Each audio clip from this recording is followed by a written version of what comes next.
akhrij ayuha ar-rajulu nisaak, akhrij, watoe, ayuha ar-rajulu, ewe mwanamume, nisaaka, wake zako, wakezo, watoe.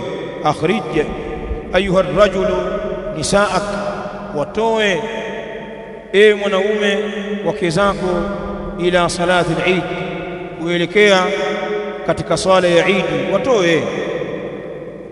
Idha lam yakun fi khurujihinna fitna, pindi isipopatikana katika kutoka kwao fitna.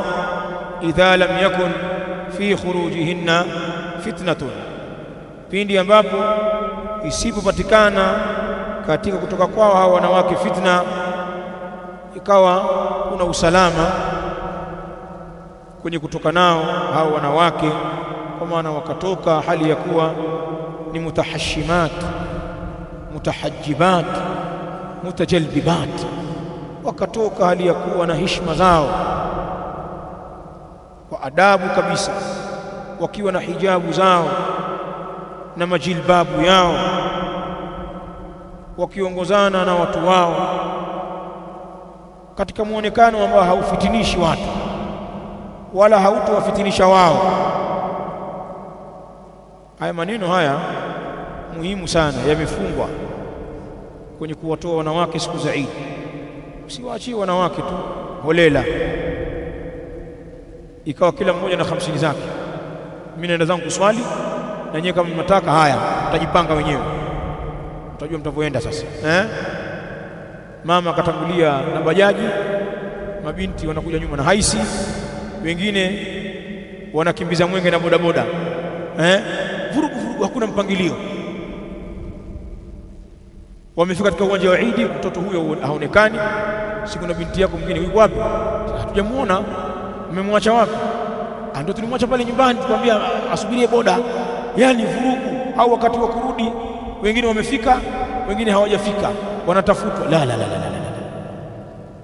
Hii ni fitna.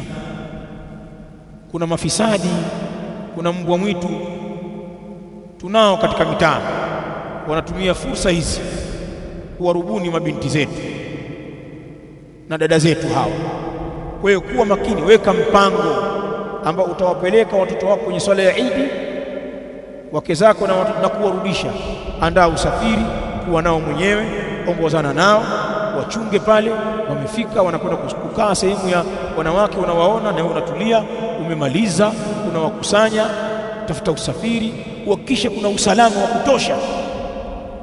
Lakini ikiwa wanawake kutoka ndio sababu ya fitna, ndio fursa ya kutongozwa, umeacha fursa kwa wale wasiopitwa, wale ndio fursa ya kutongozwa, ya kuitwa kuvutwa mashungi hivi. La, hadhi fitna. Sasa wasitoke, bora wabaki nyumbani, watupikie tupikia tule, ikiwa huwezi kulichunga hilo. Haya maneno yana maana kubwa sana.